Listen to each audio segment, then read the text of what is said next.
Join a race or host your own with players from across the globe.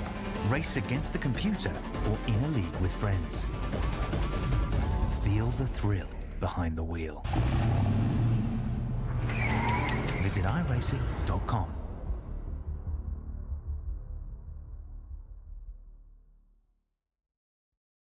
Racing isn't easy, but experiencing it is. iRacing puts you in the driver's seat with the industry's leading sim racing game. Drive on laser scan replicas of the greatest racing circuits from around the world. Go head-to-head against other drivers chosen by skill-based matchmaking to ensure competitive racing at every level. Compete across all your favorite series. In officially licensed cars, engineered to deliver the most accurate driving experience possible.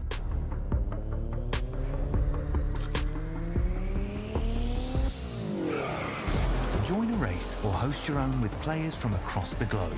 Race against the computer or in a league with friends. Feel the thrill behind the wheel. Visit iRacing.com.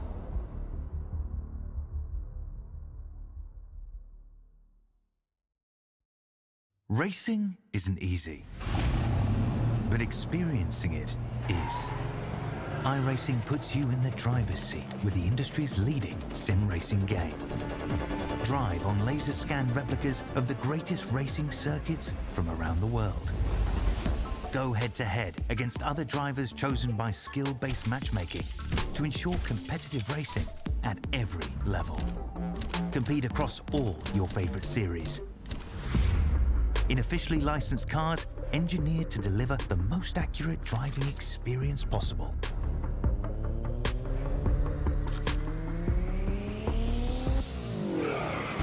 Join a race or host your own with players from across the globe.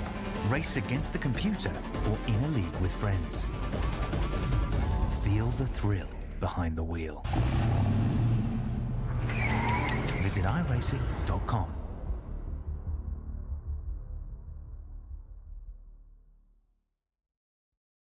Racing isn't easy, but experiencing it is.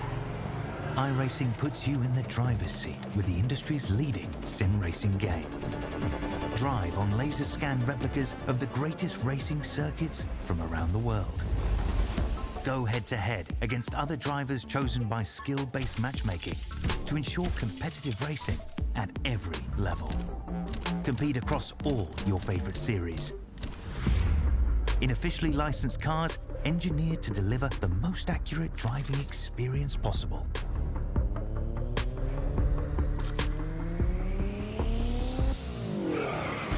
Join a race or host your own with players from across the globe. Race against the computer or in a league with friends. Feel the thrill behind the wheel. Visit iRacing.com.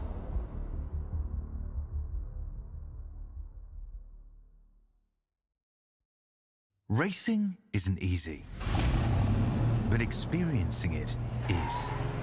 iRacing puts you in the driver's seat with the industry's leading sim racing game. Drive on laser scan replicas of the greatest racing circuits from around the world. Go head-to-head against other drivers chosen by skill-based matchmaking to ensure competitive racing at every level. Compete across all your favorite series. In officially licensed cars, engineered to deliver the most accurate driving experience possible.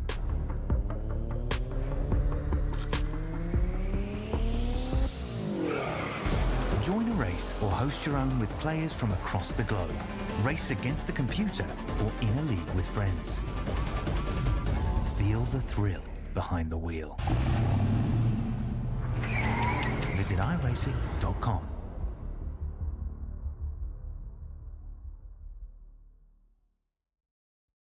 Racing isn't easy, but experiencing it is. iRacing puts you in the driver's seat with the industry's leading sim racing game. Drive on laser scan replicas of the greatest racing circuits from around the world. Go head-to-head against other drivers chosen by skill-based matchmaking to ensure competitive racing at every level. Compete across all your favorite series. In officially licensed cars engineered to deliver the most accurate driving experience possible.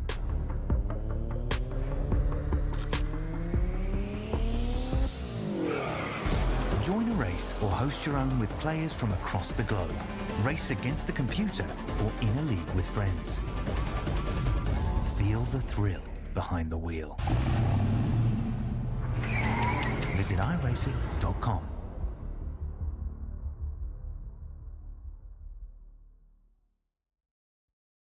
Racing isn't easy, but experiencing it is. iRacing puts you in the driver's seat with the industry's leading sim racing game. Drive on laser scan replicas of the greatest racing circuits from around the world. Go head-to-head against other drivers chosen by skill-based matchmaking to ensure competitive racing at every level. Compete across all your favorite series. In officially licensed cars engineered to deliver the most accurate driving experience possible.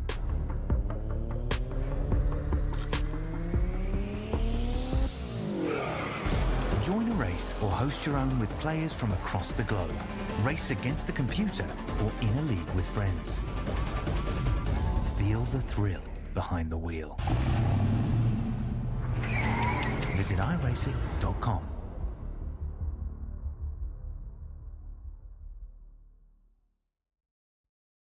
Racing isn't easy, but experiencing it is.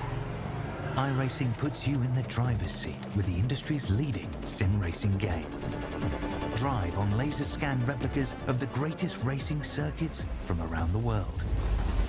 Go head-to-head against other drivers chosen by skill-based matchmaking to ensure competitive racing at every level. Compete across all your favorite series. In officially licensed cars engineered to deliver the most accurate driving experience possible.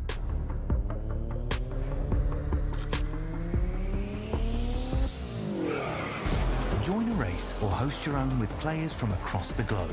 Race against the computer or in a league with friends. Feel the thrill behind the wheel. Visit iRacing.com.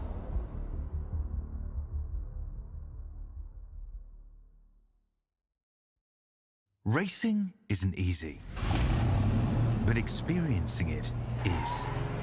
iRacing puts you in the driver's seat with the industry's leading sim racing game.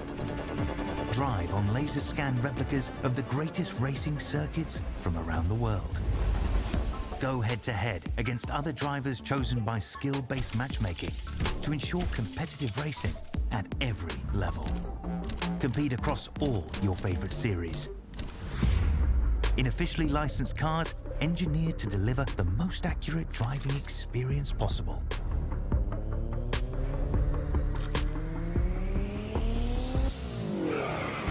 Join a race or host your own with players from across the globe. Race against the computer or in a league with friends. Feel the thrill behind the wheel. Visit iRacing.com.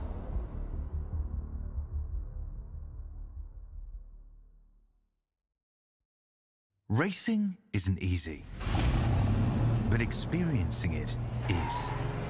iRacing puts you in the driver's seat with the industry's leading sim racing game. Drive on laser scan replicas of the greatest racing circuits from around the world. Go head-to-head against other drivers chosen by skill-based matchmaking to ensure competitive racing at every level. Compete across all your favorite series. In officially licensed cars engineered to deliver the most accurate driving experience possible.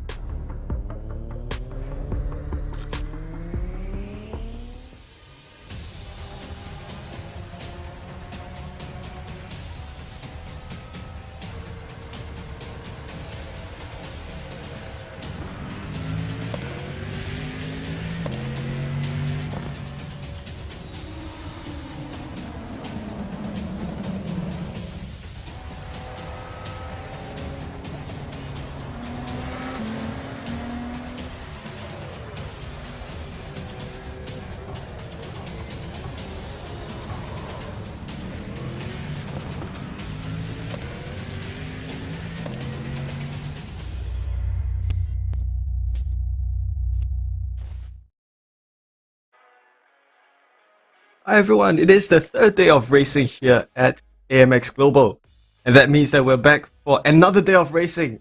Two races that will be coming up here.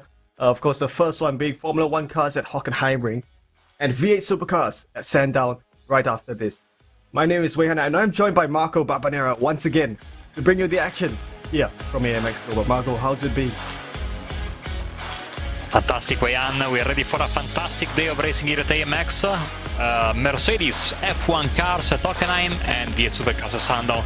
Fantastic mix of car and track combinations. Of course, we start in Germany, and this is going to be very, very exciting. It's a track that has also the Formula 1 until recently, and really allows for some very close side-by-side racing all the way around the track. So if the guys play nicely, we're going to have a fantastic action on track, I'm sure about that. Oh, we sure are. And Marco, I think we recall the previous time we called Formula 1 cars, it was at Daytona, and right now we've come to an actual Grand Prix circuit, and that's definitely a good thing. So this is race 3 of Beta Season 2, and well, if you can just look at the racetrack from up top, it certainly looks great. You kind of see for yourself a traditional Grand Prix circuit that these cars will find. So, of course, we are at Hockenheimring Grand Prix circuit. Definitely good weather conditions for racing, so air temperatures of 26 Celsius, so that should mean 40 degrees Celsius track temperatures, which will become quite a challenge for the drivers. Yes, the weather, of course, always a factor with iRacing, and the drivers will have to be very, very careful with their tires, not to overheat them, because, of course, iRacing tire system very, very sensitive to the track temperatures.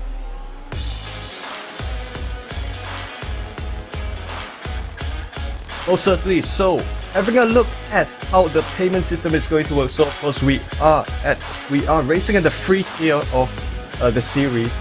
That means that there will be a prize pool of $30 per race, and of course, drivers who compete here, they will probably get 1 point per point scored, and of course, the format of the race will be as such. There will be 10 minutes of qualifying, followed by around 20 minutes of racing. And of course, it's going to be a short race, Wei-Han, as we are used with this league. And you can see the calendar here on your screen. Of course, day 3 of competition, 45 days of racing basically coming for you in the next 3 months. So basically, daily action almost guaranteed around here. As I was saying, I like because these are quick fire races with different car and track combinations. Short races, therefore no room for mistake. Here are the points you were talking about, Wei-Han. Oh yeah, that's right. So how the points will work is that the race winner will get 8 points, followed by 6 points for second place and 4 points for third place onwards. And it's not just your finishing positions that will determine your points. If you score the fastest lap, you'll also get 3 additional points. And each point is worth $1 with payout at the end. I'm so excited for racing here at Hockenheimring. I hope you are likewise, Mark. Yes, sir, and you can see there above the track, and of course now we have the track map as well, so we have a fantastic bird's eye view of here at Hockenheimring. I've actually been here in the parking lot when I was on my way to the 2016 24 Hours of Spa. I wanted to get some merchandising. The prices were absolutely incredibly high because there was F1 Grand Prix that weekend there, and you can see renovated, of course, in the early noughties. Old guy like me, I remember the old configuration that went straight into the forest. Now it's just forest, so I mean, for the trees, a bit unhappy for us because that was quite a unique racetrack. And you can see from above, of course, the Porsche Experience Center, which you can experience yourself in iRacing, in private testing, and do all sorts of stuff with your car, test the handling, test the maneuverability and everything else, and of course the top speed. We also have a drag racing facility here, but sadly no drag racing in iRacing yet. And of course the Mercedes F1 car, which is the car we are using, the W13, of course, the 2022 Challenger. using the new rules that have been introduced last year, of course. So completely redesigned from the previous seasons. Ground floor being, of course, the name of the game around here, and much easier to follow. Of course, DRS. We didn't have that in Daytona, if you remember, we talked about it at length, but we will have it here with the DRS zones, so we'll see the rear wing open and close when the drivers are going to need it. And of course, 18-inch wheels, another big change from the past. Hopefully, in my opinion, a great improvement. A very fast lap time, and of course we are moving towards the midpoint of qualifying, and the rest of the drivers should be having their lap times down in quite quickly. So 6 drivers in total, definitely some familiar, all familiar names that we've seen in previous AMX Global League round. Because this is Jackson Resende, who has gone on an outlap, and I think he is going to go for a qualifying lap once he finishes this round. Let me say, Jackson gets a nod of approval from me, because he, of course, races with the Tony Kanaan racing team. Black and red Texaco livery, of course. I've noticed that they cannot use that in the Porsche Super Cup when iRacing, so they have like a barcode livery, just like in the old days of the tobacco sponsorships. And of course, you can't have costume liveries in this car, but you can modify them in the iRacing paint booth very, you know, in a limited way. But he still tried to make, you know, if you squint, you can see the Texaco logo and the Tony Kanaan racing team livery. So props to Jackson for doing some, you know, not very glamorous work, because a lot of drivers don't, you know, they go straight to trading paints for their liveries. But I'm very happy because, and it looks quite good, I might say, this black and red Mercedes. Yeah, I'm pretty sure the Texaco livery is probably penciled in somewhere on the car. You just have to probably change classes to see it. Anyway, Zampanini has set down his qualifying lap time. That was 1:17.78, 7.75. So that puts him up in provisional second place. Well, I tell you something. With the fact that the classic Hockenheimring circuit is no longer, we've kind of lost a piece of classic motor racing there. But of course, in the name of safety, certain things have to be done, and it has resulted in this shortened Hockenheimring layout that has been in place since 2004. And I think, for all intents and purposes, it still has provided great racing, and that's definitely a great thing. I tell you what, Wayan, when they made the changes, I was like 12 years old or something like that, and I was not happy at all. And I still miss the old racetrack, as I was saying earlier, but I think that especially since this track came into racing and just Purwin goes up to second, 117.3, it really provided with some exciting races in most of the cars that I've commentated around here. And of course, this is a track that already exhausted F1, therefore I think it will absolutely put on a great show tonight. So far, Victor Miranda is having a fantastic qualifying session, and just as I say that, he goes for a ride in the grass, and so he will have to take the off track, and we'll have to wait. He will have to wait for another lap, but still, few drivers without time. Hesenji, Kulhavi, and Villarreal are still waiting. And here comes Kulavi, just as I say that, 116.7, as we jump on board with our regular you know, occupier of first or second place, or surely the podium in this beginning of the season, Victor Miranda. And I'm quite eager to see if he's going to take part in the next race, because I don't think there is a bigger jump than going from F1 to supercars and going from Hockenheim at grade 1 modern track to such an old school track as Sandown. What an exciting day of racing we have ahead of us, Wayan. Definitely, Marco. I think I'm just as excited to find it out as well, because I tell you, although both the Formula 1 cars and the V8 supercars are, of course, diametrically opposite to each other, I find that there are some remote similarities, being the fact that both cars require very precise throttle control. That's something that you may not need with like GT cars nowadays, but that is the case for open wheelers and that V8 supercar specifically. And when I was driving both those cars back in the day, that was something that I figured, because when you drive the V8 supercar, it teaches you how to handle the throttle carefully, and that was something that I could carry over to driving the Formula 1 cars for quite a bit. And that was certainly helpful, as Victor Miranda sets an even faster a qualifying lap time of 1:15.756. So if anything, that cements his pole position. Now, Victor Miranda has teleported back to the pits, Weian, and he will try to do another lap, because basically his thinking was, if I do a lap to recharge the hybrid system, it's going to be too slow. So he went back to the pits, he's coming back out of the pits now, he will try to push at a moderate pace, and then try to maybe go for another lap. He should be able to make it, especially because I see Josh Purwin has now closed the gap significantly. He's only a couple of tenths back, and we are on board with him right now. Yeah, there it is. He's bailed out of the car, and we are coming towards the end of the qualifying session. I tell you, back in 2019, that was, if you can recall, that was when Nico Hülkenberg, he almost had third position, but because of the rain, because he went wide at the drag strip there, that ended his hopes for a podium in Formula 1. Of course, Nico came very close to another podium last week in Australia, and with a little bit more luck he could have had it, but it wasn't meant to be. Fabio Zamperlini spins, so he is done as well. We are just waiting for a couple of drivers to finish their attempts, but I think most of them are just about ready to head back for the pits, because I'm not seeing a lot of activity on the track. We're basically waiting for the session to switch over and go to the race session. Then, of course, we will be racing. As I was saying earlier, it's a quick race, Weian. So it really, there is no room for any kind of mistake. And even if you are very, very fast, you surely won't have time to come back from an error in a race in this league. So drivers will have to be very, very focused. And I think that we should be just about ready to switch over to the race session.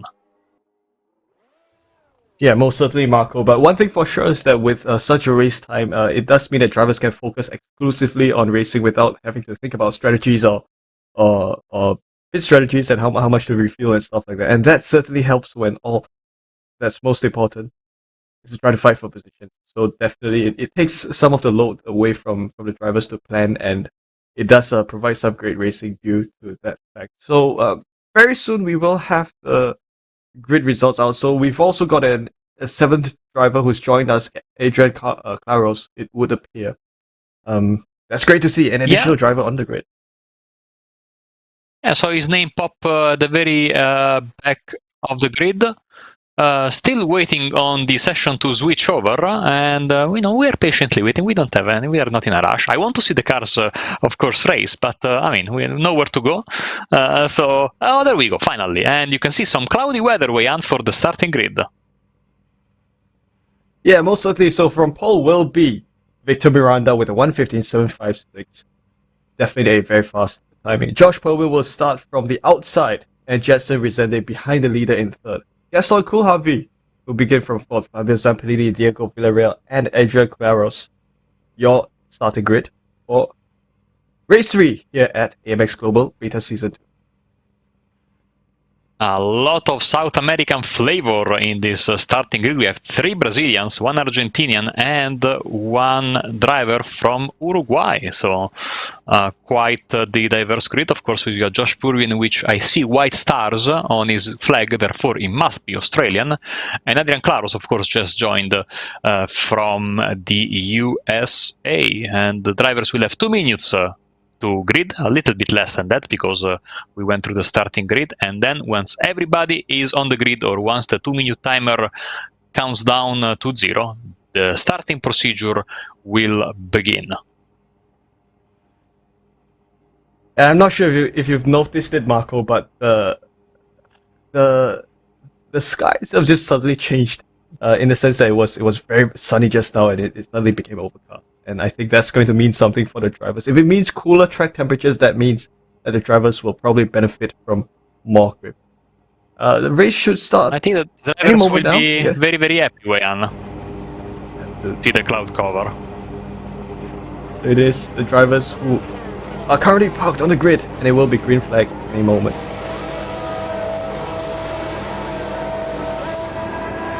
That's green flag, and we're off! Victor Miranda leads the field, and someone behind us going out for an overtaking move. A great start by Victor Miranda, Josh Purwin in second, and Gaston Coulthard made 1 position up, who currently sits in third. They make their way out of the first corner into the second corner. Heartbreaking they go as Miranda continues to lead the rest of the field with already such a sizable gap.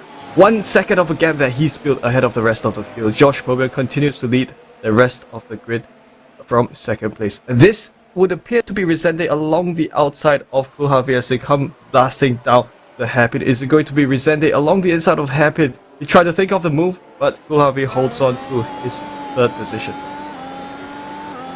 Jackson Hesenji had a terrible start. He didn't move at all when the green flag dropped, and then finally got started, but he lost a couple of valuable positions. Now he's trying his best to get past Kulhavi to at least get back on the podium. Yep, so we're now with Gaston Kulhavi. You can just see how, if you compare this to the Formula V that we've probably raced a couple of days ago, it's very much different in terms of pace. And that definitely means that drivers are having a lot of challenge here racing. As they come around the final corner for the first time and onto the second lap of 15 laps here at Hockenheimring Grand Prix Circuit. Gaston Kulhavi continues on into the first corner, and well, I'll tell you something, as you exit a not curved turn 1, sometimes you will be tempted to use a lot of the exit. You would, but of course you need to be wary of the off-track, and if you go too much wide there, you risk seriously getting a slowdown penalty. In the meantime, side by side going into the hairpin once again. And this time I think Hesenji gets the job done up into third place, so now he has to defend. So great overtaking move by Hesenji to see that yes. Circuit comes with DRS, some parts right. with banking. Yes, DRS. Coming on to the final 2 corners, DRS staging ground, and this is going to be an area where if Kulhavi is close enough, he will be able to open DRS, which doesn't seem to be the case. I think you have to be within a certain optimal distance before you're able to operate your DRS. And I think it's starting from this lap, Jan. So if I think iRacing follows the real life rules, and in fact, yes, there we go. See Zamperlini, rear wing open as they got into the braking area for turn 2. So from this lap onwards, it's DRS party, and I think that Kulhavi is keeping under the second gap from Hesenji, so he should be able to use it starting from this lap. And here we go, DRS open on the inside. Can he stop the car? He can. These are VRL Carlos and Zamperini. Apologies. And that was a great overtaking move, and this is Adrian Claros who has just had his position taken by Diego Villarreal. So Zamperini currently down in 7th, which is the car that we are seeing from the perspective of the gearbox camera of Claros. And they're now making their way through the stadium section of the Hockenheimring Circuit. This is where you have a lot of the grandstands, and I would imagine ticket sales here usually do the best at Hockenheimring Circuit. And this is what really set this track apart from Monza, because you had to compromise a bit and set up the car for the Motodrome section. Oh, there is a mouth spin from Villarreal, and Claros and Zamperini are trying to avoid him. Easier said than done. A bit of contact, and I think Claros unfortunately has lost his front wing there, so there was a moment for one of the cars, and then the other two had to take avoiding action, and these cars don't like being jerked suddenly left or right, and unfortunately damage, especially for Claros. Zamperlini, I think, got away with it, but Claros and Villarreal have damage, and now the replay is coming on your screens.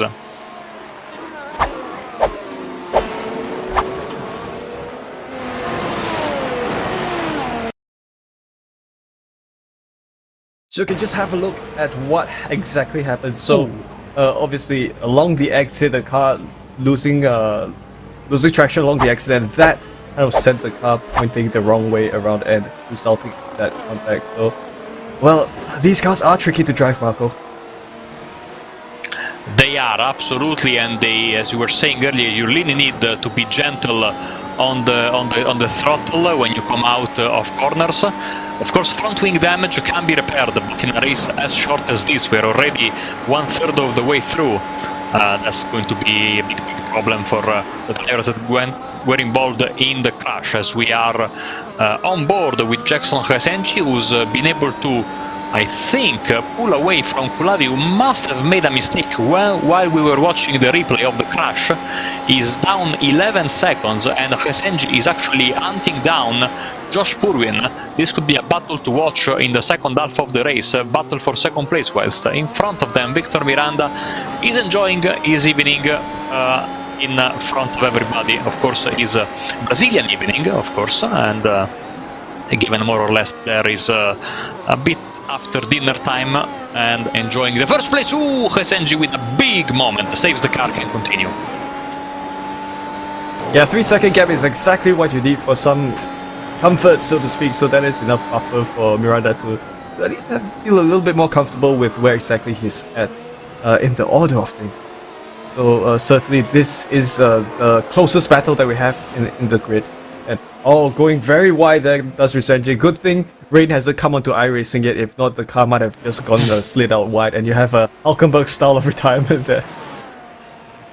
And with that mistake he made, he just got away from the DRS zone at the DRS detection point. He went over the second of gap for like just a few tenths of a second, a few milliseconds I should say, and he was not able to use DRS. He is able to use it now at the first detection point after the start-finish line. You can see the gap quickly coming down. Is too far away, Weyand, to go for a move here at the hairpin, but certainly that's where it needs to be. He doesn't need to make any more of those mistakes because those tires, they won't like it. And I'm seeing, I think, everybody, unsurprisingly, opting for the soft compound. Of course, this is one of the few cars in iRacing that has multiple compounds, and of course in a short race like this, everybody went with the red soft tires.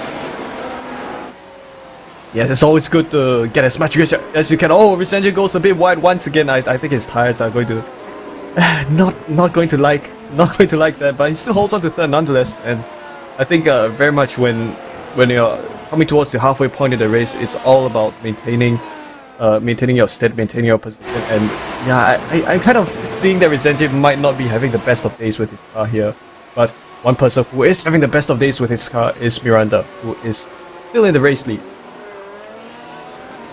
Miranda really enjoying the day in front, and not getting much TV coverage, of course, as it should be, because he's all alone. So thankfully he doesn't have sponsors for today, because again we are racing with this car that doesn't have costume liveries. He's just trying to stay focused, not make any mistakes. Again, we've seen all of the drivers in the grid more or less having moments, having trouble with the car. The difference is whether you can keep these moments to a minimum, or if you can't, they can really spiral into a very, very complicated day at the office. And of course this will multiply, I think, tenfold in half an hour or so. When the gap between himself and Purwin has extended to more than 4 seconds, so that does kind of make things a little bit challenging for Hesenji's fight for the positions up top, although he is still comfortably within the podium finishing order. And I think that as he's able to continue, so for the remainder of the race, that's going to be the most important.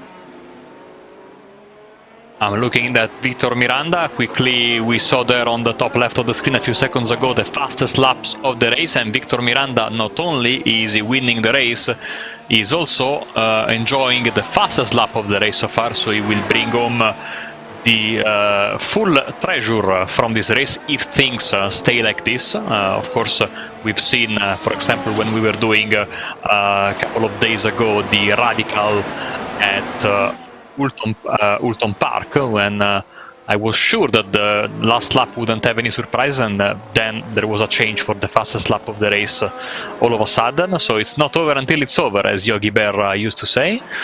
So let's keep an eye also on that other aspect of the race, because of course, even if you are out of the hunt for the race victory, there is still the important bit of the fastest lap that can really change your outlook at the end of the race, because it's always some valuable points and therefore some valuable dollars that you can bring into your own account. And what happened to the 3-second gap? I think that has kind of been reduced by quite a lot. Mistake. We didn't see that, but you know, we moved our cameras to Victor for a bit, and maybe he was a bit camera shy because he made that mistake. So now in DRS range, Josh Purwin, he needs to stay there. 9/10 of a second is barely in the DRS range. He needs to be there at the end of the Motodrome section where they are right now. And this is going to be quite the interesting end of the race. Let's see if he has DRS here on the start-finish line. He doesn't. Let's see if he has it on the front stretch here. Well, not the second straight, and I think he doesn't have as well 1.2 seconds. So Miranda can breathe a small sigh of relief. But we've seen even Victor Miranda, Wayan, is not immune to mistakes. Yeah, but he's just set an even faster lap time of 1:16.415. So, well, he was angry. Miranda doing things that does best. He was angry at himself, and he said, you know what, I need to redeem my performance. And there he goes, 160, the only driver in the 116s. Absolutely incredible pace shown by the Brazilian driver as we are entering the final 5 laps of this exciting first race of the day. As another reminder, in a few minutes time we will be back after the end of this race with V8 Supercars. Yes, I still call them V8 Supercars, even though they are not called like that anymore, just Supercars because, you know, boring. And they will be at Sandown, a historical racetrack. Yeah, certainly one of the classic V8 supercar combinations, especially as it's known back then. Sandown's V8 Supercars at Sandown's is always a treat for motor racing fans. Oh, someone's had an off. That's Miranda, who I think he's had a bit of an off, and that reduces his gap ahead of Josh Purwin down to 7/10 of a second, and that means that Purwin will most likely have a shot at DRS. So I think Miranda. Think he does, looking back from this camera, and you can see that he's getting closer and closer. So maybe Miranda is struggling a bit with the tire wear. Yeah, I think with these soft tires, you don't really get much life out of them. So whilst you still have the tire life, you want to make the most out of it, and certainly that's the case with this 15-minute race format. The gap is getting reduced down to less than 0.5 of a second, so I think within the next 4 laps, because there are still 4 laps to go in this race, it is going to be plenty of opportunities for Purwin to kind of think of a move. So we're now riding with Purwin, and we'll see how this will shape up to be as they come towards the final sector of the circuit. All Josh Purwin has to do is to remain within attacking distance of Victor Miranda, and that will allow him the use of DRS, which I think he would have now as they come up on the main stretch and then onto the second stretch. So we're not seeing the gap reducing, we are seeing the gap reducing now, so I think it's going to be a bit of time before Josh Purwin can get within the comfortable attacking distance of 3 or 2/10 of. And of course, another element that needs to be reminded here to our viewers, I think, is the managing of the hybrid system. Of course, you cannot go full power all the time. A couple of laps you need to let the hybrid system breathe and recharge, and then go all out once again. And in those laps where you put it on recharge, it's really when you need to be careful and stay close to the driver in front. I think Purwin is doing just that brilliantly. He is a bit slower in Sector 1 despite the DRS, and this negates him the chance to attack at the hairpin, in my opinion, which is the best passing opportunity. But look at that now, he's incredibly close. Needs not to make a mistake here. They both went very, very well into the Motodrome, and the battle continues. So I think that's where the challenge comes with these Formula 1 cars, because even within such a short span of a race, you still have to think about how exactly you want to deploy your hybrid system. That's also why I don't really drive the Formula 1 cars today, because I can't use my brain while I'm driving. It reminds me of the days when LMP1 was quite popular in iRacing. Beautiful cars to drive, and very different. The Porsche and the Audi had like incredibly different systems and configurations, but you needed to boost in certain places, lift in other places. You have to remind in your head all of the track map and the moments where you have to boost and not boost. I struggle to stay on the track even like in a Formula V, you know, and that's like basic car, 4 wheels and a steering wheel, and it's stitched up and hope for the best. Imagine in an LMP1 car.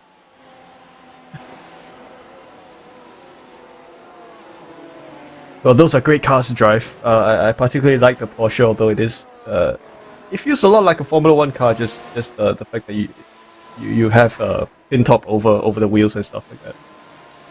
Definitely a good challenge. Perwin 6/10 behind Miranda, and this has been the case for the past couple of laps. It's only got 2 laps to go, 3 or 2 laps to go. So any overtaking moves that Perwin wants to think of, make on Miranda, he had to do so within. Well, the clock is ticking for both drivers, so the game for both of them is to try to make it work, make their strategy, make their respective strategies work within the final 2 laps. So a couple of laps left in this race. Miranda is keeping the gap to 0.8 of a second. Now Perwin will once again have the DRS to close the gap down, but you see he's not close enough to Miranda to go for a move here at the hairpin. He might go for a big dive in the final lap, not now, but you can see 0.6 of a second in the braking area.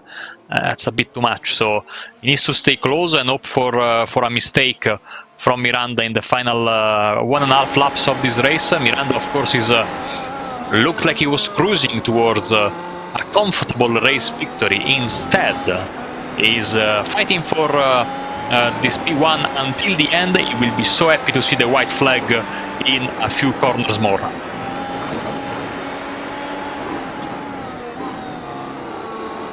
So the end is in sight for the drivers, and that means that they'll continue to make this work. Then we should see some spicy action that will happen. If anything has to happen, if anything is supposed to happen, it will have to happen within the next 1 lap. Perwin within 0.4 of a second. I have a feeling that he might have timed his strategy for overtaking towards this final moment of the race.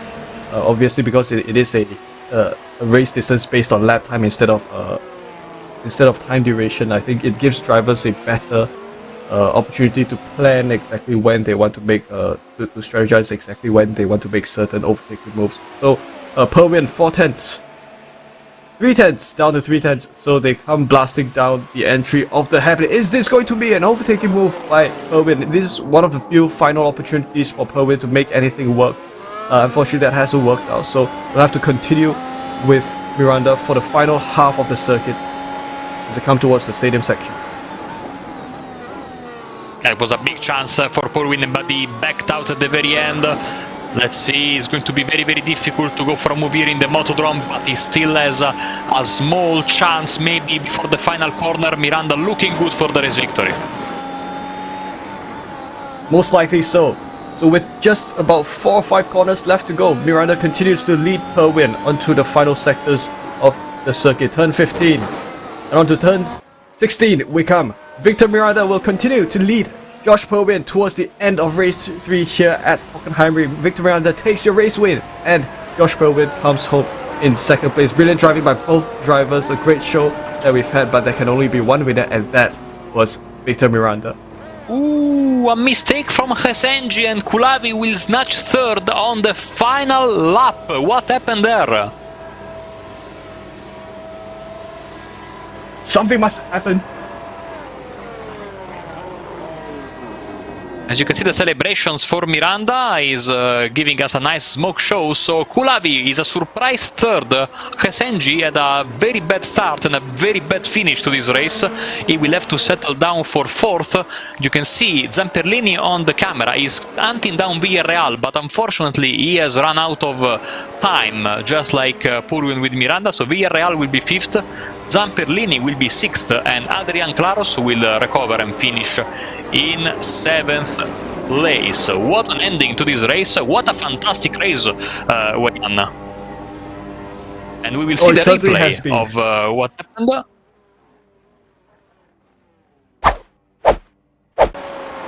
There we go. Ooh! You can see there the spin on the curve, Wayan, and that's all she wrote for Zamperlini. That's unfortunate for Zamperlini indeed.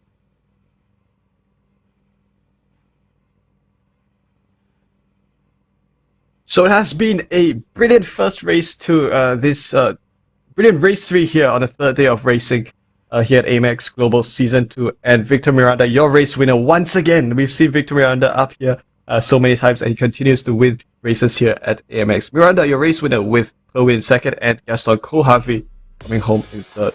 Jackson Resende, Diego Villarreal, Fabio Zampellini, and Adrian Claros, your finishers here at race 3 of Global Beta Season 2.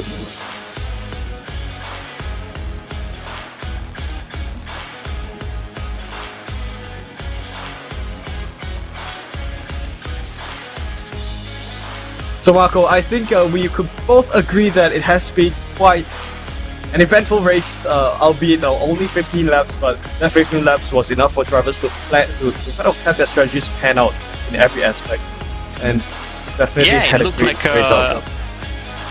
It looked like everything was set, but it wasn't. So exciting finish to this race, both for the lead, for third place, for fifth, sixth, and seventh. I was very, very happy, and if this is the way we begin our day of racing, I can't wait for what's coming next in a few minutes. By the way, I have to correct myself because the website is amxrace.com, not amxglobal.com. So head on there if you want to take part in the next race starting in a bit with the Supercars at Sandown.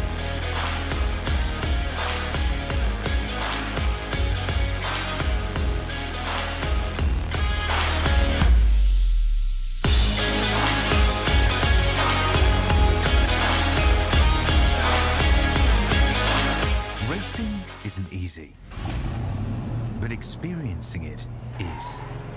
iRacing puts you in the driver's seat with the industry's leading sim racing game.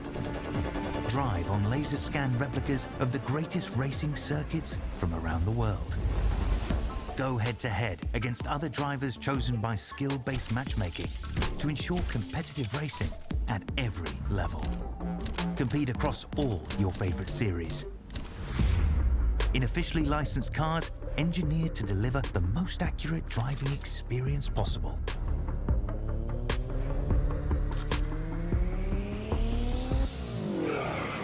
Join a race or host your own with players from across the globe. Race against the computer or in a league with friends. Feel the thrill behind the wheel. Visit iRacing.com.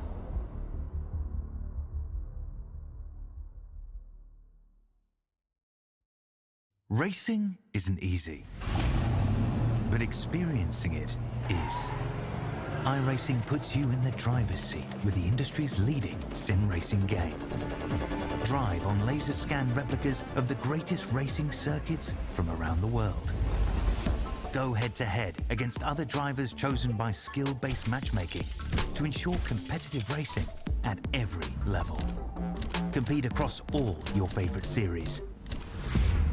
In officially licensed cars, engineered to deliver the most accurate driving experience possible.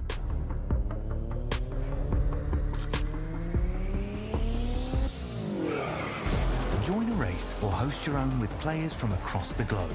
Race against the computer or in a league with friends. Feel the thrill behind the wheel. Visit iRacing.com.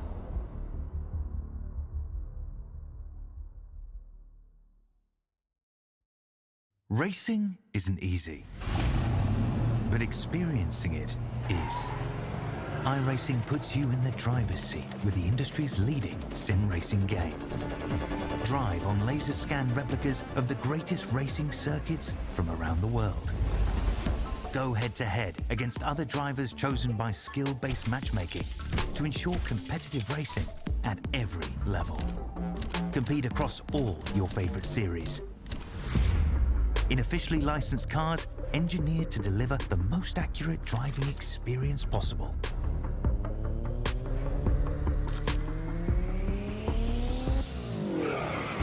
Join a race or host your own with players from across the globe. Race against the computer or in a league with friends. Feel the thrill behind the wheel. Visit iRacing.com.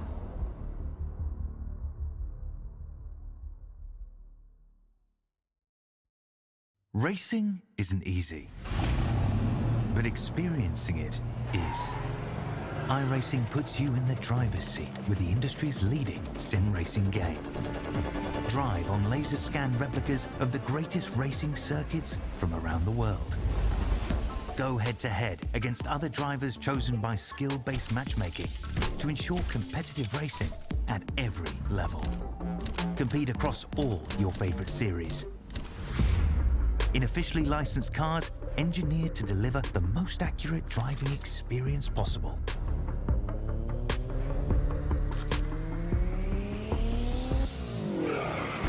Join a race or host your own with players from across the globe. Race against the computer or in a league with friends. Feel the thrill behind the wheel. Visit iRacing.com.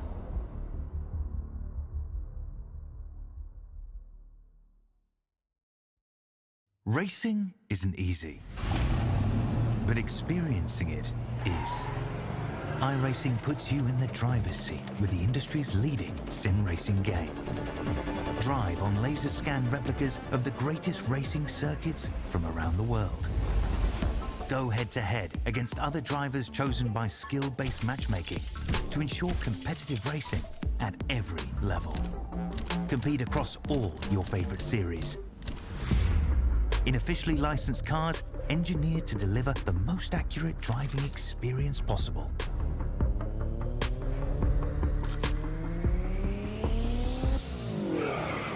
Join a race or host your own with players from across the globe. Race against the computer or in a league with friends. Feel the thrill behind the wheel. Visit iRacing.com.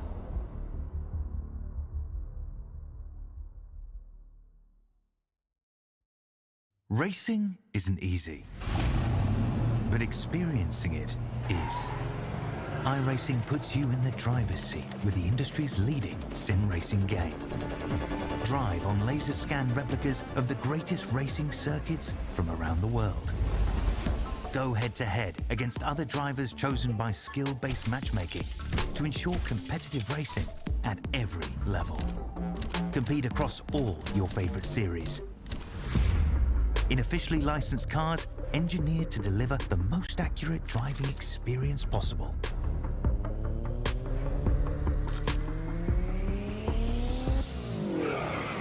Join a race or host your own with players from across the globe.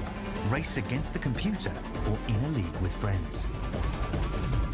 Feel the thrill behind the wheel. Visit iRacing.com.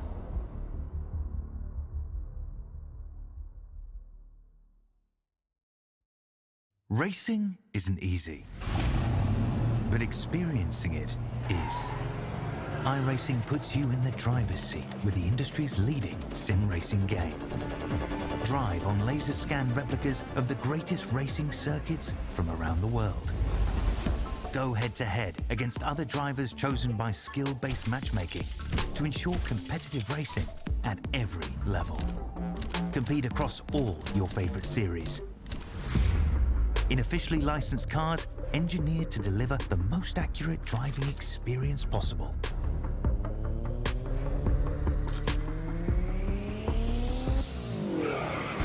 Join a race or host your own with players from across the globe. Race against the computer or in a league with friends. Feel the thrill behind the wheel. Visit iRacing.com.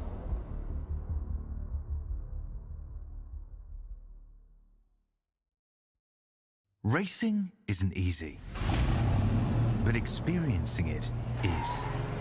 iRacing puts you in the driver's seat with the industry's leading sim racing game.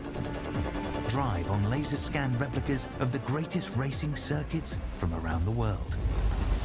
Go head-to-head against other drivers chosen by skill-based matchmaking to ensure competitive racing at every level. Compete across all your favorite series. In officially licensed cars engineered to deliver the most accurate driving experience possible.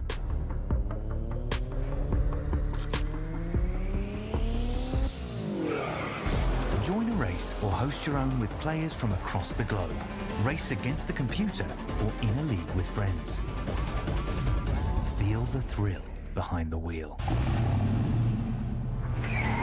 Visit iRacing.com.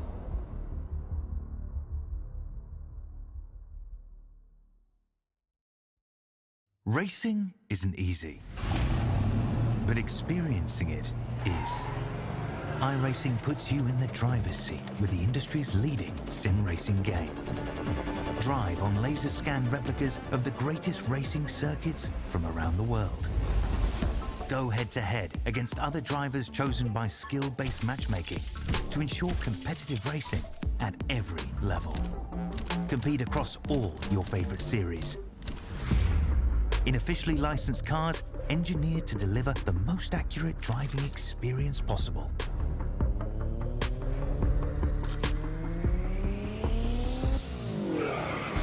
Join a race or host your own with players from across the globe. Race against the computer or in a league with friends. Feel the thrill behind the wheel. Visit iRacing.com.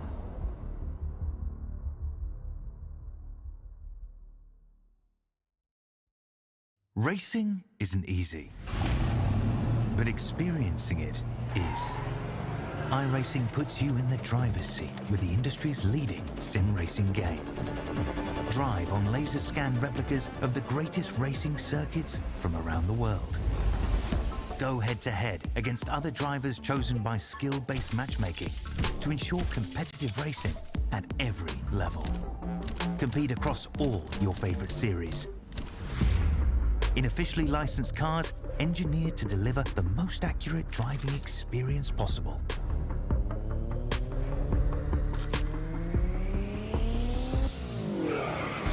Join a race or host your own with players from across the globe. Race against the computer or in a league with friends. Feel the thrill behind the wheel. Visit iRacing.com.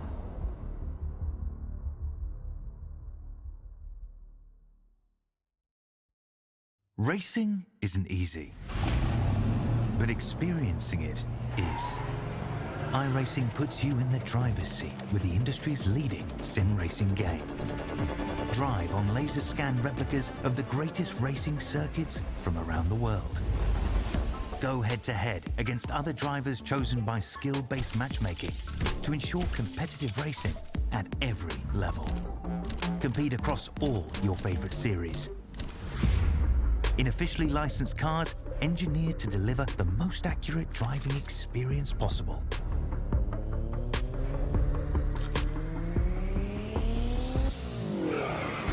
Join a race or host your own with players from across the globe.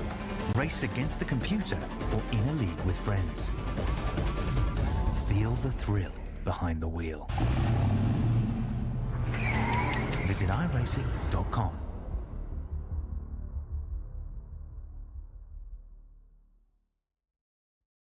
Racing isn't easy, but experiencing it is. iRacing puts you in the driver's seat with the industry's leading sim racing game. Drive on laser scan replicas of the greatest racing circuits from around the world. Go head-to-head against other drivers chosen by skill-based matchmaking to ensure competitive racing at every level. Compete across all your favorite series. In officially licensed cars, engineered to deliver the most accurate driving experience possible.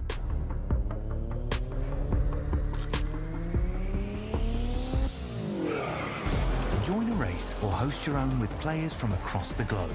Race against the computer or in a league with friends. Feel the thrill behind the wheel. Visit iRacing.com.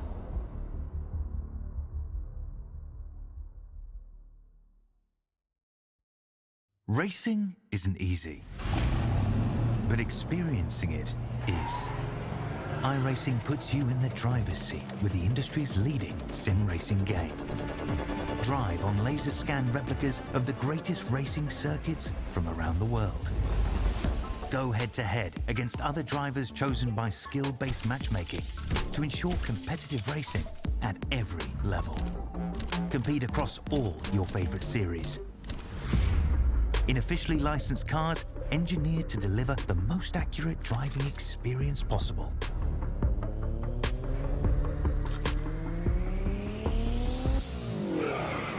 Join a race or host your own with players from across the globe. Race against the computer or in a league with friends. Feel the thrill behind the wheel. Visit iRacing.com.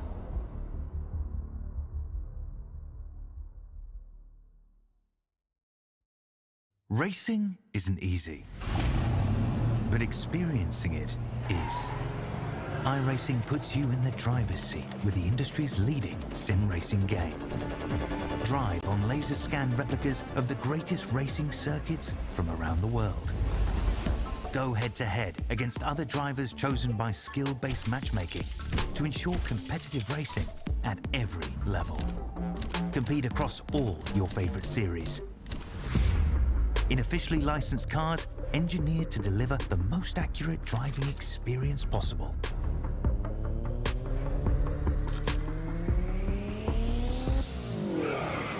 Join a race or host your own with players from across the globe. Race against the computer or in a league with friends. Feel the thrill behind the wheel.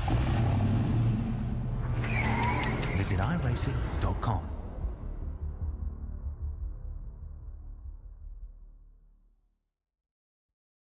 Racing isn't easy, but experiencing it is. iRacing puts you in the driver's seat with the industry's leading sim racing game. Drive on laser scan replicas of the greatest racing circuits from around the world. Go head-to-head against other drivers chosen by skill-based matchmaking to ensure competitive racing at every level. Compete across all your favorite series. In officially licensed cars engineered to deliver the most accurate driving experience possible.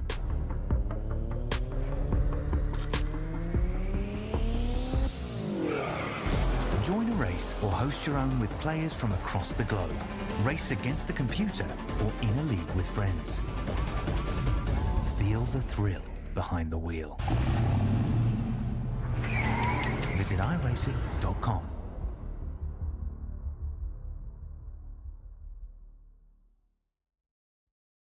Racing isn't easy, but experiencing it is.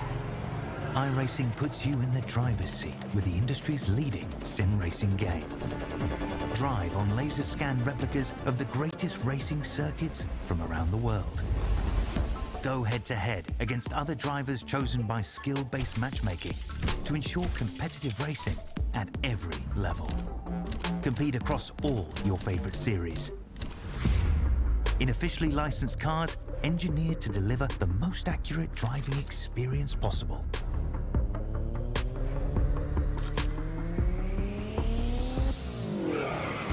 Join a race or host your own with players from across the globe. Race against the computer or in a league with friends. Feel the thrill behind the wheel. Visit iRacing.com.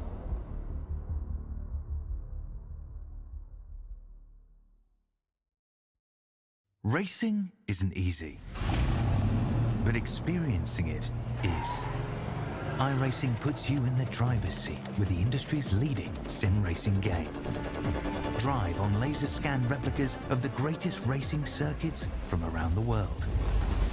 Go head-to-head against other drivers chosen by skill-based matchmaking to ensure competitive racing at every level. Compete across all your favorite series. In officially licensed cars engineered to deliver the most accurate driving experience possible.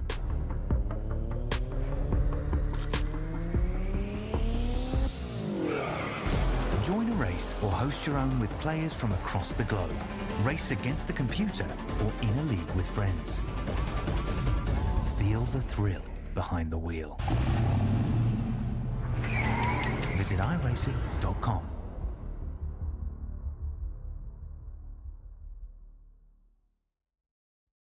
Racing isn't easy, but experiencing it is. iRacing puts you in the driver's seat with the industry's leading sim racing game. Drive on laser scan replicas of the greatest racing circuits from around the world. Go head-to-head against other drivers chosen by skill-based matchmaking to ensure competitive racing at every level. Compete across all your favorite series. In officially licensed cars engineered to deliver the most accurate driving experience possible.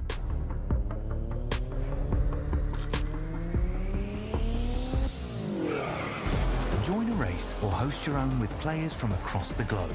Race against the computer or in a league with friends. Feel the thrill behind the wheel. Visit iRacing.com.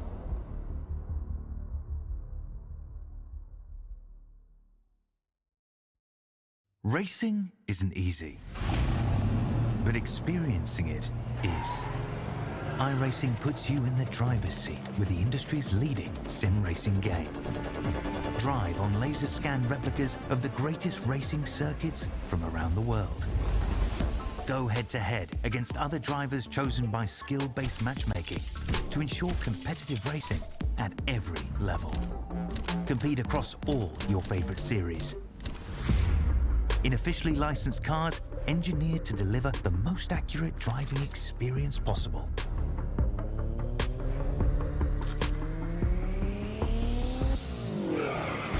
Join a race or host your own with players from across the globe. Race against the computer or in a league with friends. Feel the thrill behind the wheel. Visit iRacing.com.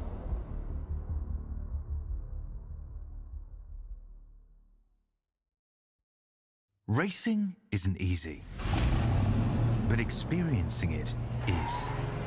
iRacing puts you in the driver's seat with the industry's leading sim racing game. Drive on laser scan replicas of the greatest racing circuits from around the world.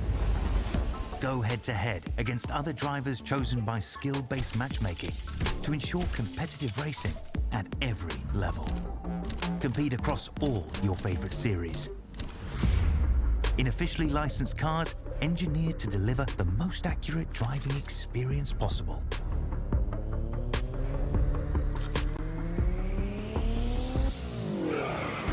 Join a race or host your own with players from across the globe. Race against the computer or in a league with friends. Feel the thrill behind the wheel. Visit iRacing.com.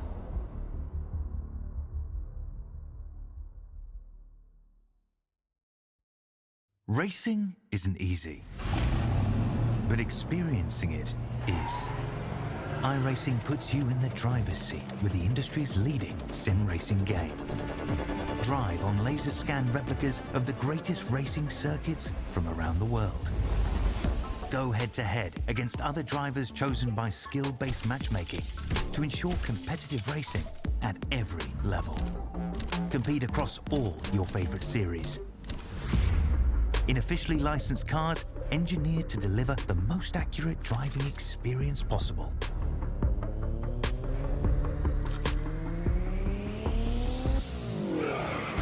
Join a race or host your own with players from across the globe. Race against the computer or in a league with friends. Feel the thrill behind the wheel. Visit iRacing.com.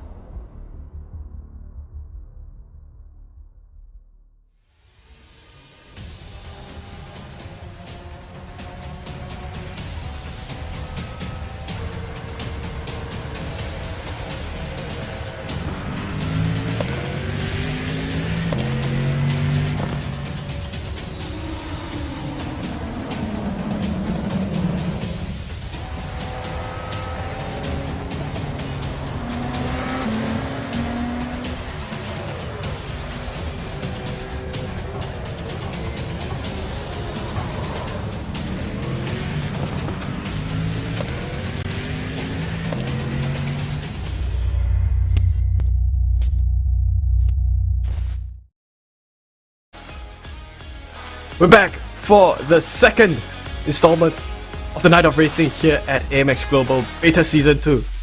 So this is a paid Tier 2 race that we're going to Sandown with the V8 Supercars. So we've just completed an exciting race with the Formula 1 cars at Hockenheimring, and we're now going back to classics, the most purest of racing configurations, that is the V8 Supercars, those big heavy touring cars on one of the best tracks in Australia.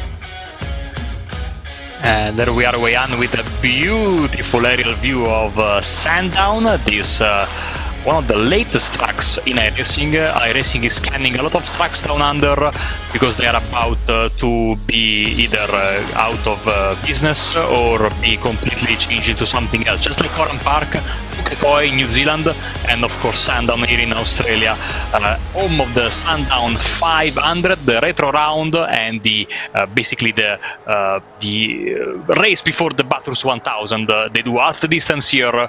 It's a very prestigious and big proving grounds for cars and drivers before they move on to Bathurst. Certainly one of the cornerstone circuits of the V8 Supercars calendar in Australia. You can see that Sandown has quite a flowing layout, so to speak. So you have the first sector, which is a couple of angled corners, 90-degree corners, followed by a long backstretch and onto a very precarious corners 6, 7, 8, 9, and perhaps even 10. That's where you're coming towards a segment where it's all about ensuring that you carry enough speed and not going out wide, and followed by the final section, corners 11, 12, and 13. So as you can see, these V8 Supercar specific racetracks are not exactly long. They're probably 3 to 4 kilometers, but they provide great racing action for these big touring cars that will come here. And you can see now on your screen the overview, of course, for the racing, and this is, of course, the second race of the day, and of course we will see every day 3 Tier 1, Tier 2 races, and of course the 20-minute lap time distance, more or less. You know, we had more or less of that with the Mercedes F1 cars, and the same here. Always open qualifying, open to all skill levels. AMXrace.com to sign up, punch your ticket in either the free tier, Tier 1 and Tier 2 races.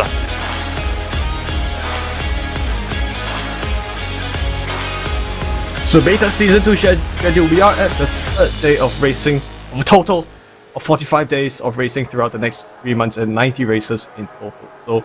So certainly we have a race every 2 or 3 days, which is definitely a great thing for all of you racing fans out there who need to get your racing here at AMX.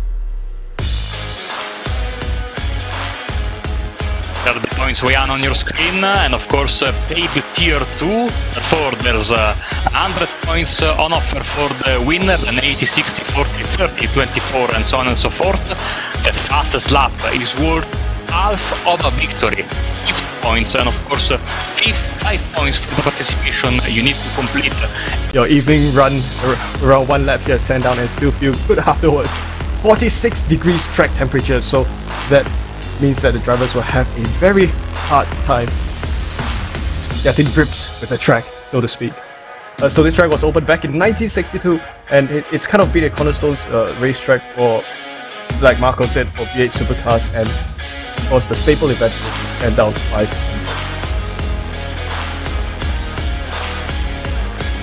And of course they have a special place in my heart. My first ever broadcast many years ago was with the V8 Supercars at Bathurst. This is the Generation 3 race car, which is the one that just this year became obsolete. Hopefully we get the new one in racing soon.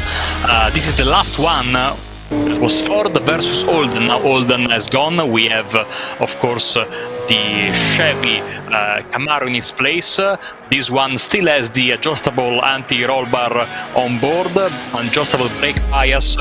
Quite a unique design with 600 horsepower, very little aerodynamic grip, a lot of pure driving sensations for these drivers. You need to be very good to be fast. We've seen over the years, Wayan, in the V8 Supercar Championship, real life, rest of the world drivers like IndyCar drivers, F1 drivers, GT3 drivers come to Australia to try it out, and even the best of them were soundly beaten by even the worst of the local drivers, because you need to be absolutely 100% dedicated to this car to go fast with it. And for, of course, our guys in AMX that are driving everything everywhere, a big challenge tonight. Marco, the most important question I have for you, Marco, Holden or Ford? Absolutely Ford, 100%. Okay, fine. I'm holding here, so... Which is a bit worrying, well, I think... because I haven't seen a single Ford in our opening montage, so I'm holding on to at least have one representative. Well, that means the drivers know how to make good decisions, man, Marco. Just kidding. But I think with... Yeah, it is unfortunate that we don't really have Holdens in the present-day V8 Supercar schedule, so Chevrolet has kind of come to replace... But we do have the Camaro, so that... definitely interesting. But these ZB Commodores, I love the design so much of these ZB Commodores. They just look so good. And in iRacing, you can paint over everywhere in this car. You can even paint over the side window in the V8 supercars of this generation in iRacing, which makes for quite the funny experience when you're commentating a race. I don't think any driver has gone to that distance, but you can paint over the headlights as well. And you can see we are on board with the beautiful Holden, of course, developed by Team 888, aka Red Bull Australia, whilst the Ford has been developed by DJR Team Penske, which now is changed back to only being DJR, Dick Johnson Racing, and they are really missing the expertise of Team Penske, whilst 888 they are as strong as ever, even with the new cars. So there are only corner numbers around here, there are no corner names, which is very sad, but I can tell you we are on board with the Caillou Gaspar. Nice to have him back, by the way, and he's coming on to turn 6, the most dangerous corner of the track, one of the most dangerous corners in Australian motorsport, and probably in motorsport, but as you can see, we have a lot of tarmac runoff there. The corner has been slightly modified recently to improve a bit. If you go on YouTube, there are plenty of crash compilations and for that corner, and you can be sure that every year that the V8s come here in real life, there is at least going to be one massive crash there. I keep seeing Holdens everywhere, Weian.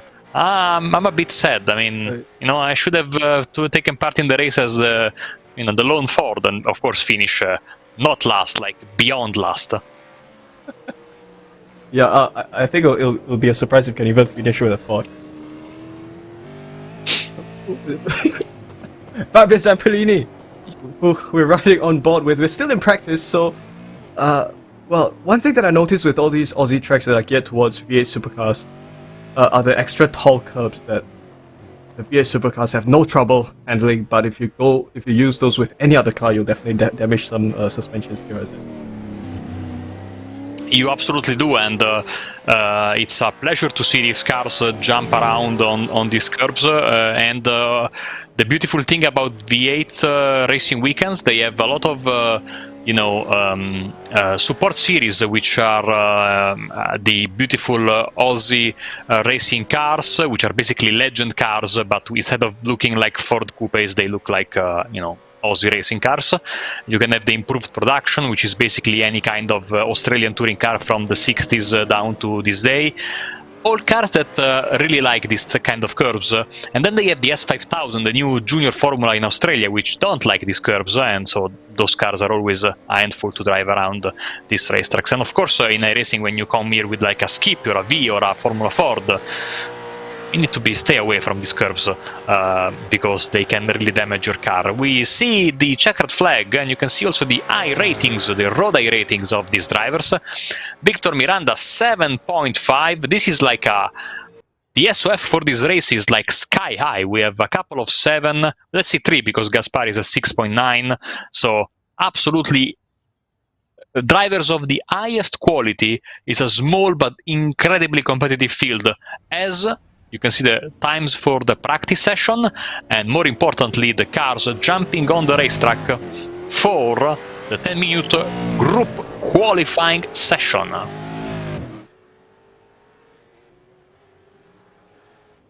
So it is a Holden V8 Supercar series that we're having here, being the pay tier, race 2 of the pay tier 2. Interesting. So, I think one of the things that drivers will have to, especially when you're handling these V8 supercars, is if you were to compare them, if you were to come from let's say racing GT3s or maybe most of the other cars, the first thing that you'll find your throttle foot in order to ensure that your car exits properly. So if you get those two right, you put those two together, then you'll be able to handle this car without a problem. I need to correct myself. Of course, these are the Gen 2 supercars. The Gen 3s are what they are racing right now. But these were confusingly called next-gen cars or car of tomorrow. No, they were called car of tomorrow, just like the NASCAR race cars, and then they became Gen 2. They are not called V8 supercars officially anymore, because theoretically you could put a V6 engine in there, and they actually Holden tested the V6 engine for 1 year, and then it got, they put it on track in the pre-race of Bathurst a few years ago before the 1000. The crowd reaction, Wayan, wasn't very good. They read the room and they said, let's stick to the V8s, and they still are sticking with the V8s to this day. But if you want, you can put a V6 in one of these cars. It's not going to happen anytime soon, thankfully. Yeah, well, I'm glad Holden decided not to go with the V6. There's some things I shouldn't change. Well, do you remember those days where back in the early 2010s, we once had Mercedes and Nissan on the grid? Back then when it was the car of the future, COTF. That's I think the first generation, the generation right before. I remember very well as a Hasenji gets provisional pole 109 flat, 109.6 for Zamperini. I remember we had Volvo also. Volvo had a Sporwin defending, of course, the Australian flag tonight, 108.7. The Volvo with that European engine screaming, and you can tell that Josh is from Australia, I think, from this livery. And those programs were having so much stuff because they had zero manufacturer support. The Volvo, yes, had manufacturer support through the Polestar Racing Team, which also were keeping track of the WTCC program in those years. But Mercedes, especially the Airbus Racing Team, they had tons of problems. They were even almost sued by Mercedes because they didn't want them to use Mercedes logo. It was a long story. And of course the Nissan, which still races in the Super 2, which is basically the Xfinity series or the F2 of supercars to this day, where they use old bodies from the main game down to the second level, and so it's not uncommon to see the Nissan still running around there. As Victor Miranda, 108.4. That's provisional pole. So Miranda from Purwin, from Hasenji, and Zamperlini sitting in 4th place. We are still waiting on times from Caio Gaspar and Diego Villarreal, which I think is now basically a given that he will never set a time in this qualifying session. He just, so I'm going to start in the back and see what happens. Yep, so we are going towards the halfway point of qualifying, and I think it is quite sad to see that we're just now left with 2 manufacturers in the Supercar series, because I think way back in the day, many years ago, I think we've had even more brands. Like I think those were the days where you had cars like Nissan Skylines, and so long ago that you had so many manufacturers. But of course, the racing doesn't change. The racing is still great. It's always been great with these V8 supercars, and I think it's just one of those things that when you're racing with these cars, you kind of with these V8 supercars, at least you kind of notice that whichever chassis that you use, ultimately it's still a silhouette car that you kind of race here. Yeah, this generation here, they had a bit of trouble, especially with the Ford, which had to be modified to fit into the common platform. The new generation went away with it straight away. They basically are, as you were saying, true and true silhouette cars. And of course, they have had a big problem because Holden was pulling away as a real manufacturer, and then they disappeared. So they switched to the Chevy Camaro. And 1 week after the first race of the new cars, a few weeks ago in Newcastle, Chevrolet says the Camaro is going out of business in a couple of years. So they are back to square one, basically, once again. And so they need to find another car for the Chevy teams. But, you know, at this point, you just have to change the badge at the front and the design of the headlights, and it should work much easier than in the past. Ooh, look at SNG going sideways. And I think that's going to be it for his attempt. Yeah, he will be back in the pits. So Zamperlini will have a green flag to push hard and maybe improve. I think he's on a decent lap here. Let's see if he improves. Very, very close the fight for the top 4. He improves, but he doesn't improve enough to move. And Miranda instead improves himself. 108 flat. That's an even better provisional pole for the Brazilian driver. Yeah, I was half expecting Resende to pull off that drift, as we're going to perhaps have a replay that will be thrown out here. So Resende, who's made his way over the corner. Oh, there you go. The best entry, but the chicane had to be there, and that kind of resulted in him not being able to clear the corner properly. I tell you, when I was racing these cars, right, sometimes what I'll do is I'll tune the brake bias such that it's all the way back, all the way to the rear. I'll jam the brakes early on into the corner, and I'll just let it slide through the corner. It's so fun with these cars. Which unfortunately you cannot do anymore, of course, because in the new cars they removed the adjustable... No, you can still do the brake bias, sorry. You cannot do the anti-roll bar anymore in the car, in the Generation 3. So, yeah, they wanted to get back to basics because, believe it or not, with these cars, drivers were complaining that there was too much aero push, too much dirty air. It seemed like Formula 1, no? So they said they couldn't follow each other. So they went to a more simple approach to the race car, much more... and of course, if you look at them, they look like Brazilian stock cars mixed with NASCAR race cars. They are so flat and wide. It's quite a staggering comparison, but they sound... They also changed the engines. They are still V8s, but they are now with modern technology, and so the sound is a bit different, and also, thanks to that, the backfires are back on those cars. They're really, really beautiful. You can tell it's one of my favorite championships. I even have the subscription to watch the races. You can tell why I am awake at 4:30 in the morning to commentate, because yeah, V8 keeps me, you know, up to speed with these different time zones. Well, that's great to hear, Marco. Well, I'm just quite disappointed that you can't play with anti-roll bars anymore, because you know, different cars have different distinct features, and with I typically associate these V8 Supercars with cars that you can adjust anti-roll bars on the fly, because really back then, at least with the COTF cars, it was a big part of handling the car around the track, because there will be some places where you need a softer front end, and perhaps some places where you'll go by with a softer rear end, and also as your fuel depletes, that's also where you have to play with your anti-roll bars a little bit. So Miranda, another fastest lap, 1:07. With Josh Perwin having provisional second place with a 1:08. So, well, Josh, you have to push a little bit harder if you with supercars here, man. Yeah, Victor Miranda has towed back to the pits, therefore his qualifying is done. I think he's confident he can snatch pole position. Josh Perwin, and you can see Caio Gaspar is trying to at least crawl back to the front row of the grid. This very difficult final section here, absolutely complicated to get the car to rotate, as then you move to turn 11, 12, 13, the final chicane, and onto the start-finish line. Perwin doesn't improve. Let's see if Gaspar can improve and jump him at least into second place. Caio Gaspar on the start-finish line. He does weigh in by 100 of a second, so small margin.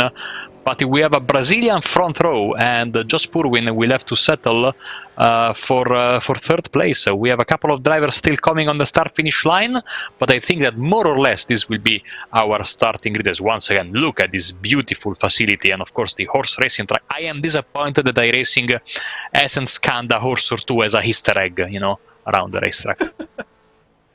Oh, that would be nice. You can drive a horse around the track. You can drive a horse around a NASCAR track. That would be great. Or a dirt track. Absolutely. Yeah. You know, I secretly want to see a race where you have both the V8 supercars and the Brazilian stock cars. Both, you know, if you can put both of them together, that would be so cool. Yes, an obligatory shot of Josh Purwin's Aussie livery, Holden ZB Commodore, coming by for his final lap. So, best lap time. Oh yes, up in position. So Purwin will start along the outside. Last-ditch effort by Josh, dear Wayan, and that nets him second position. I was sure that he got the checker flag the last time he went by, but he must have squeaked by just at the last second, and he was able to improve, and so he will start in second place.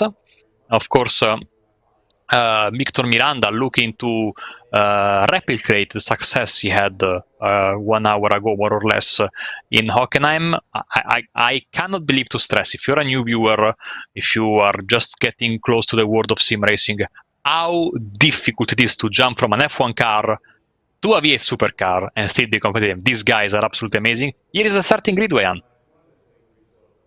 Yeah, so absolutely, Victor Miranda from Brazil will start from pole from Texaco Racing by Tony Knapp. And Josh Purwin, the Aussie, the local represent of this series, will start from the outside row. Caio Gaspar will start from the second row in third, and Jackson Resende in fourth. Fabio Zampellini and Diego Villarreal will round out your starting grid here at Sandown. I have a question for you, Wayan. You asked me about Ford or Holden. I have an even more delicate question to ask you. Vegemite, yes or no? Yes. Yeah. Oh, you know, you are the proper one. Me too. Fantastic. Good. Best. Do you get bad looks from people that you said, you know, try this? So you have them try it, and they basically think you have poisoned them. Those people, I don't talk to them. You know, I remove friendship based on if people like veg. That's why I have so few friends. All jokes aside, man, I really want to go for some Vegemite after this, but the excitement now will be on the racetrack. And as per usual, we have rolling start, and it's going to be a short pace lap. We start basically towards the end of the lap, so over to you for the beginning of this second and final race of the day here on AMX Global. The engine sounds from these Supercar V8s are so distinctive. Oh, someone's got their pit limiter on. Oh, okay, for a bit there. Oh, okay, Miranda. Interesting. Is this a full pace now, or are they going? No, we are at the final corner, I think. Okay, that's great to see. So let's come around the final chicane in preparation for the race start. So definitely a rolling start as is the best for V8 supercars here. Vic spun along the exit of turn 1, and that has put him down towards the end of the grid. He's also lost his boot and spoiler, and that means that he'll have a faster top speed later on when he goes to the backstretch. Yeah, big damage, and we'll see what happened in just a second with our fantastic production crew getting the replay ready for us. There we go, they went 3 wide into turn 1, almost 4 wide there. I have to say, poor Gaspar, he was the innocent bystander there. Then a side contact when he was spinning with the car of Purwin, and that was all she wrote for him. Very unlucky, he was really minding his own business there, Wayan, and he got collected. Yeah, that was certainly unfortunate, but of course your positions, your grid composition has kind of changed for a little bit. Miranda continues to lead Resende in second, made 2 positions up, and Purwin is now found himself in third position, and he has quite a bit of work to do to regain those positions. Miranda set the fastest lap of 1:04.817 race lap, and they make their way into turn 1. See the number 2 of Zamperlini is fighting with Villarreal, who actually has a better exit from the first sequence of corners. Is able in his Red Bull livery car, Red Bull livery from that era, the first Red Bull livery when they were Red Bull Holden Racing Team, of course. After the Holden Racing Team moved from Red Bull, from Walking Show Racing, of course, to Red Bull, and Zamperlini is keeping a close touch with Villarreal, but he's not able to. Here you just really need to follow, and maybe this could be an opportunity. There is a car going deep there. I think it's the car of Hasenji, who's having trouble getting it back straight. You go full power here, but you can see it was slipping and sliding, and so now we will be under attack from both Villarreal and Zamperlini. As maybe they have to do some pit lane activity, just like we had the other day in with the Porsches. We'll see. But Hasenji also got involved. No, he wasn't involved in the crash at the beginning, so let's see, maybe they have to stop.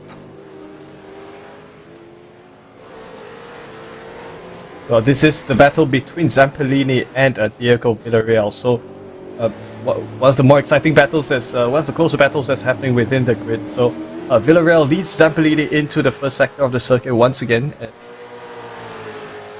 Well, I'm tempted to suggest that V8 Supercars can also do bump drafting like the NASCAR cars can, but I'm not sure if you are able to do that with the most modern of body kit. So Zamperlini along the outside as he makes his way into the most dangerous corner in Sandown, leading Villarreal along the way.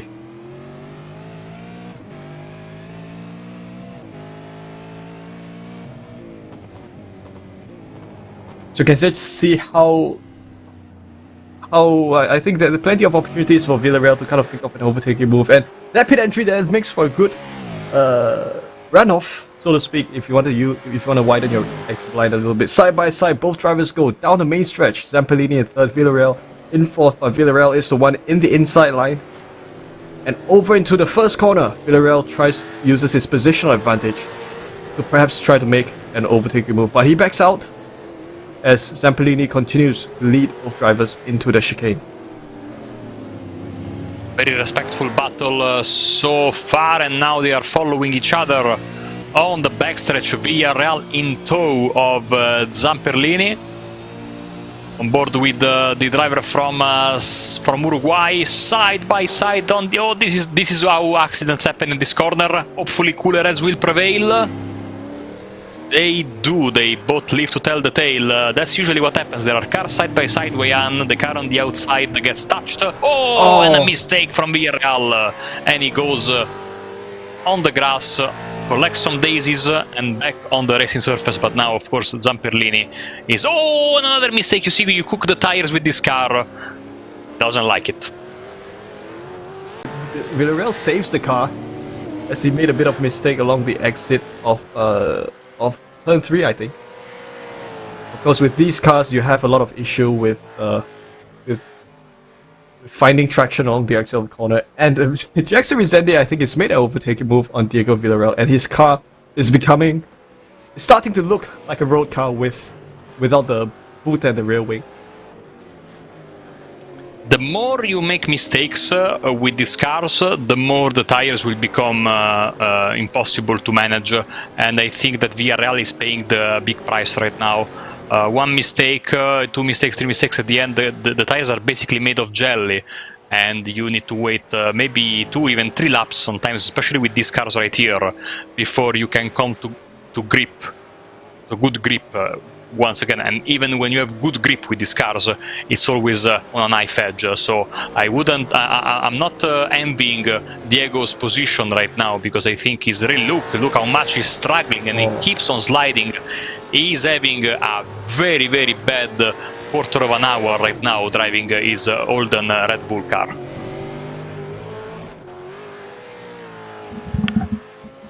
Yeah, I would think that it's due to, I guess, losing your rhythm when you make mistakes, but well, it turns out that it is the car.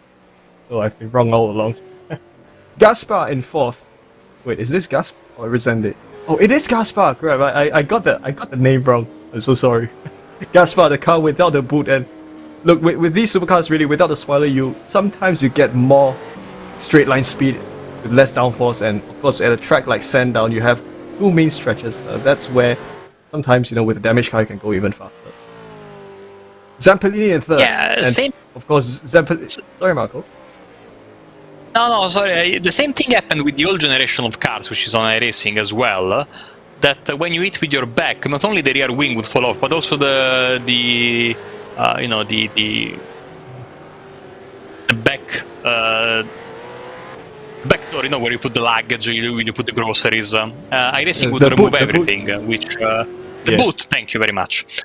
So you'd lose all of that, and so it is not uncommon when you get bigger grids with these cars to see like half of the grid looking like they got like somebody tried to steal something from them and didn't have the heart to put the boot back in place. No problem such that for Miranda, who's also, I have to say, it is a beautiful carbon fiber looking full black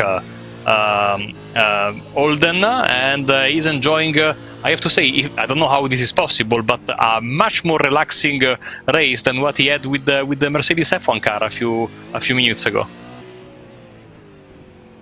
Yeah, he has a comfortable 9.8 second lead ahead of the rest of the field, so, well, I think that definitely to his advantage.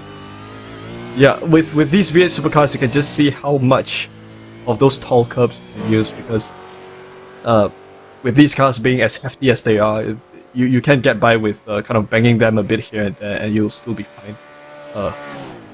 As you make your way, as Miranda makes his way upon turn 6, the most difficult corner of the track, and look at the brake disc glowing, very nice. Well, Marco, I can't help but looking at them race, I kind of feel like racing these V8 supercars once again. The last time I touched these cars were like many years ago. It's one of those cars where I'm really jealous of the driver that can drive it properly, because it's such a fun car to drive, but also the learning curve is so steep. As I was saying, it is steep for real life race drivers. For many years, the Gold Coast race in Surfers Paradise, basically they would pair a regular driver of the V8 Supercar Championship to an international superstar, people from F1, IndyCar, GT3, so WEC, big names. And these guys were having massive trouble even getting like decent lap times compared to the regulars. And imagine for amateurs like me, for example, getting behind the wheel of these cars. But once you nail it, it's a beautiful, beautiful feeling, and you need to be so gentle. We see Jackson Resengi here. He had that pit stop at the beginning of the race. For unknown reasons, we don't know yet what happened to him, but that set him back 33 seconds to the closest car, which is Diego Villarreal, of course. And you can see behind him in the camera shot, beautiful camera shot we have here from our production, Victor Miranda is hunting him down, and he could realistically put him one lap down before the end of the race. Halfway point of the race, we are at the 10th lap of a 20-lap race here at Sandown. And I think all the drivers are kind of starting to settle into a rhythm of their own, because everyone's kind of got a good margin between everyone else. So I think if there were to be any battles that will take place, it might be between 3rd and 4th position if it happens later on in the race. So Vicente making his way around the exit of turn 9, and we're going to have a look at a replay of Josh overtaking what would probably have been Fabio Zampellini earlier on, a moment that we might have been. So many thanks to the production team. This is Perwin coming upon Fabio Zampellini, and Perwin along the inside is just exit turn 9. Oh, a bit of contact, and that resulted in Zampellini going out wide and losing traction there. Almost lost the car there, and Josh Perwin moved up a position into second. Victor Miranda, another lap in the books. We have 9 laps left in this race and in this day of action here on AMX Global. And He's enjoying a nice gap of 12 seconds over Josh Purwin, the local, and with big chances, unfortunately for him, of going one lap down. Of course, we have 5 V8 supercars and I don't know, a prototype V8 supercar in Caio Gaspar, who's running around without in an experimental version. So far, so good for him. Let's see if he can close the gap with.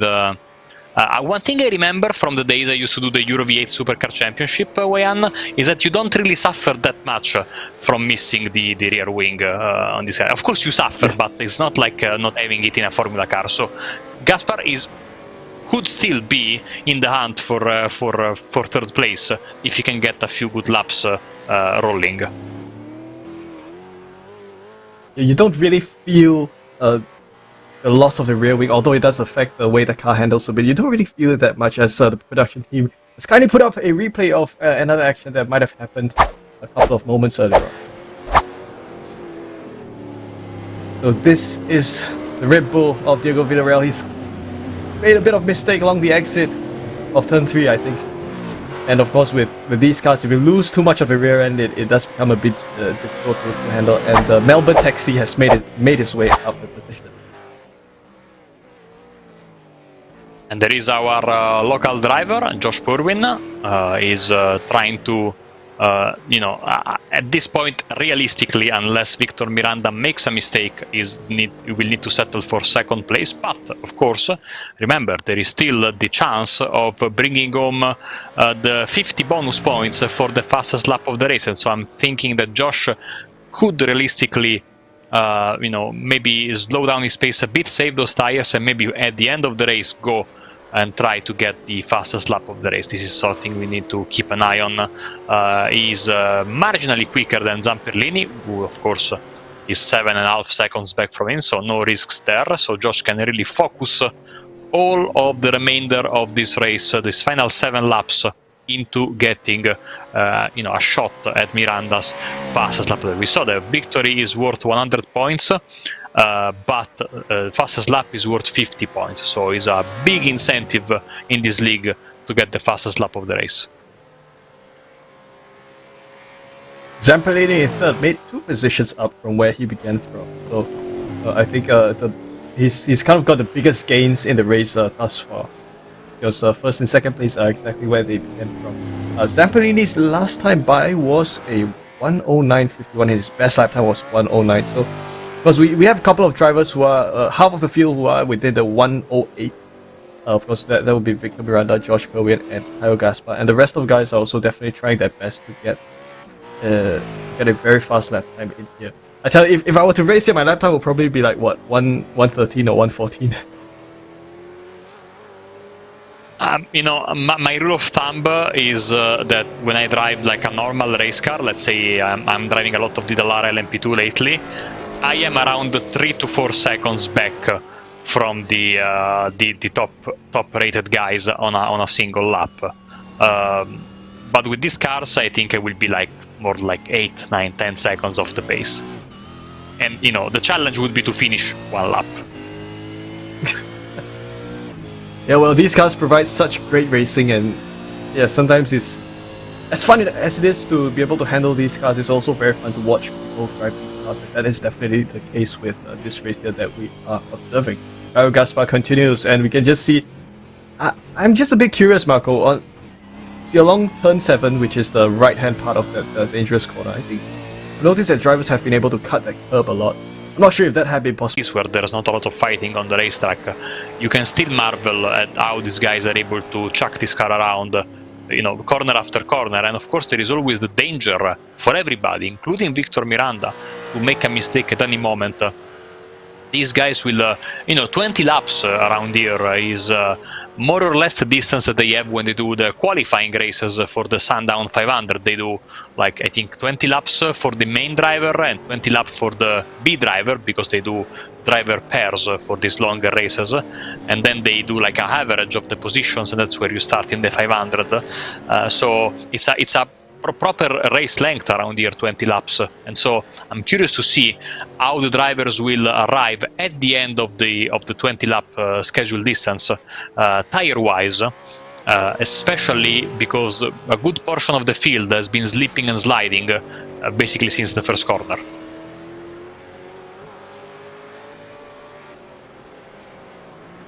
So Zamperlini continues his fight here. He's currently in third, and I think the game for the drivers at this point is to conserve as much of the car as possible to last the final 4 laps, because I guess the fighting has kind of happened in the first half of the race, and right now it's all about sustaining themselves to be able to then see the checkered flag within the next 5 minutes or so. I agree with you. I tend to agree with you. I think now they are, saving their cars, and as I was saying, for the drivers at the pointy end of the field, trying to prepare themselves to go for a final shot at the fastest lap of the race. So far, unless I'm very much mistaken, it's Victor Miranda who would bring home both the fastest lap of the race and the race victory, which I think he also did the clean sweep of them in the previous round, in the previous race in Hockenheim with the Mercedes F1 car. So it's looking like a very, very tasty evening for Victor, and not so good evening for Jackson, who had lost third place in the final moments in Hockenheim, and today basically in the second half of the race, in the second race of the day, here at Sandown, he lost his chance to fight for the podium, for the win, basically in the first lap after that contact which broke his left rear suspension, I think. We saw that at the crash he had with another competitor. So, 20 minutes almost on the clock, and 17, almost 18 laps on the lap counter for Victor Miranda. We are on board with Caio Gaspar, and he's trying to nurse his car home after missing. He's been missing the boot of this car and the rear wing since the first corner of the first lap, and he's closing in on. He's trying to close in on Gaspar, but Gaspar is responding on Zamperlini, but Zamperlini is responding in sector 2, Ian. Yeah, Marco. So I was just observing that the way that he's entering the corners, especially on turn 6, you could see that was being a little bit cautious on entry, because you don't have the rear downforce anymore. Your car isn't as planted, and you're kind of popping out the backstretch at an even higher top speed. So I was noticing a bit of difference in the way he handled that corner. But of course, this is Zamperlini who's in third, and well, I think, would we be able to see Gaspar perhaps closing the gap with Zamperlini within the next couple of moments? It might be a bit difficult with just 2 laps to go, but still a good opportunity for an attempt nonetheless. He needs to hope that Zamperlini makes a mistake, and he can do that by putting the pressure in with these final 2.5 laps as fast as he can, does Caio Gaspar.